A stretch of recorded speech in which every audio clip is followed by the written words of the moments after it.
కాంగ్రెస్ మజ్లిస్ పార్టీలు ఓట్లు చీల్చే కుట్ర చేస్తున్నాయని ఆరోపించారు. సికింద్రాబాద్ పార్లమెంటు బీజేపీ అభ్యర్థి కిషన్ రెడ్డి కాంగ్రెస్ ఎంఐఎంలకు ఓటేస్తే మూసిలో వేసినట్టేనన్న కిషన్ రెడ్డి మోదీని బలపరిచేందుకు ఏ ఒక్క ఓటును వృధా కానియొద్దన్నారు.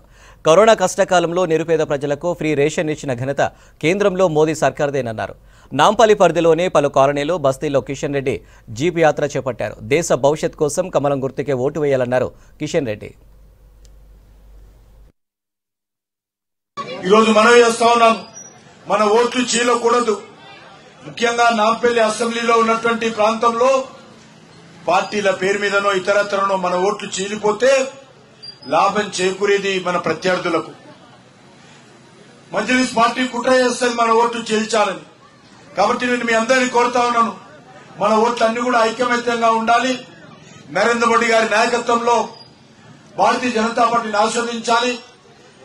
మరి మీ అందరినీ కోరుతా ఉన్నాను, ఎన్నికల్లో నరేంద్ర మోడీ గారితో పాటు నాకు కూడా ఓటు వేసి గెలిపించాల్సిందిగా మా అక్కలకు చెల్లెళ్లకు ఇక్కడ ఉన్నటువంటి గుడ్డి మల్కాపూర్ ప్రజలకు అందరికీ కూడా పేరు పేరున ధన్యవాదాలు తెలియజేస్తూ మరి ఈ విషయాన్ని దృష్టిలో పెట్టుకుని మరి అందరం 13వ తేదీన మనమందరము ఒక్క ఓటు కూడా పక్కకు వెళ్లకుండా, ఒక్క ఓటు కూడా మురిగిపోకుండా ఉండకుండా టీఆర్ఎస్ పార్టీ కొట్టేసినా కాంగ్రెస్ పార్టీ కొట్టేసినా ఈరోజు వాళ్ళు ఓటు మురిగిపోతుంది, పనికి రాకుండా పోతుంది.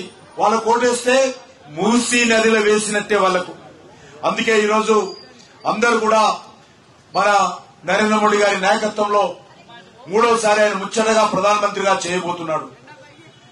జూన్ నెలలో ఆయన ప్రమాణ స్వీకారం చేస్తాడు. తప్పకుండా ఆయన వచ్చిన తర్వాత ఇప్పటికే మీకు తెలుసు, కరోనా వచ్చినప్పటి నుంచి ఇప్పటి వరకు అందరికీ పేద ప్రజలందరికీ 5 కేజీల బియ్యం ఇస్తున్నారు.